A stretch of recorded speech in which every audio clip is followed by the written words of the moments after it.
দিনাজপুর এবং মালদার মহানন্দা নদী পারাপার করার সময় নৌকাডুবির ঘটনায় এলাকায় ব্যাপক চাঞ্চল্য। মালদার চাঁচল 1 নম্বর ব্লকের মহানন্দপুর গ্রাম পঞ্চায়েতের জগন্নাথপুর ঘাট মালদা এবং উত্তর দিনাজপুর জেলার মহানন্দা নদীতে ডিঙি নৌকা পারাপারের সময় বিপত্তি। 3 জন পুরুষ এবং 1 জন মহিলা ছিলেন নৌকোতে।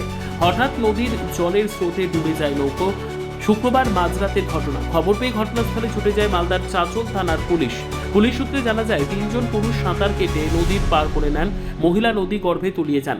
শনিবার সকালে পুলিশের তরফে সিভিল ডিফেন্সের স্পিড বোট নিয়ে তল্লাশি চালানো হয়। নিখোঁজ মহিলার ঘণ্টাখানেকের মধ্যে উদ্ধার হয় মহিলার মৃতদেহ। কান্নায় ভেঙে পড়ে পরিবার। ঘটনাকে কেন্দ্র করে চাঞ্চল্যের সৃষ্টি হয়েছে 2 জেলার নদী তীরবর্তী এলাকার বাসিন্দাদের মধ্যে। প্রসঙ্গত, বিগত কয়েক বছর আগে এই জগন্নাথপুর ঘাটে নদী পারাপার করতে নৌকাডুবিতে প্রাণ হারিয়েছিলেন 2 জেলার কয়েকজন বাসিন্দা। তারপর প্রশাসনের তরফেই ঘাট বন্ধ করে দেওয়া হয়েছিল। তারপরেও কিভাবে ঘটল এই ঘটনা তা নিয়ে উঠছে প্রশ্ন। পুলিশ সূত্রে জানা যায় মহিলার নাম রানী সাহা, বাড়ি উত্তর দিনাজপুর জেলার মুকুন্দপুর গ্রামে। মহিলার মৃতদেহ উদ্ধার করে ময়না তদন্তের জন্য পাঠানো হয়েছে। গোটা ঘটনার তদন্ত শুরু করেছে পুলিশ। সেখানে একটা রাসের মেলা ছিল, রাস উৎসব যেটাকে বলছে। তার জন্য ওপার থেকে প্রচুর লোক এসেছিল আমাদের এখানে রাস উৎসব দেখার জন্য। তো আনুমানিক রাত্রি তখন 11টা বাজে। রানী সাহা বলে একজন মহিলা তার ছেলেকে নিয়ে এই ছোট ডিঙি নৌকা করে পার হচ্ছিল।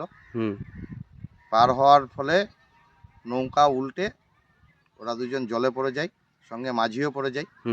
তো মাঝি প্লাস ওই রানী সাহার ছেলে ওরা কোনো মতন বেঁচে যায়, কিন্তু রানী সাহাকে জলে ডুবে ও মারা যায়। আচ্ছা।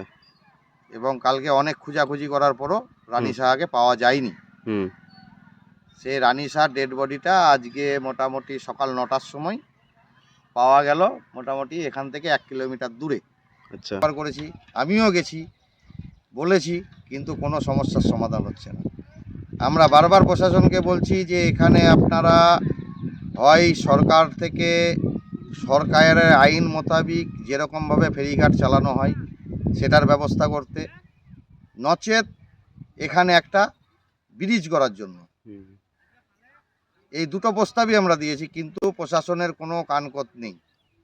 ব্যুরো রিপোর্ট, উত্তর বাংলা সংবাদ।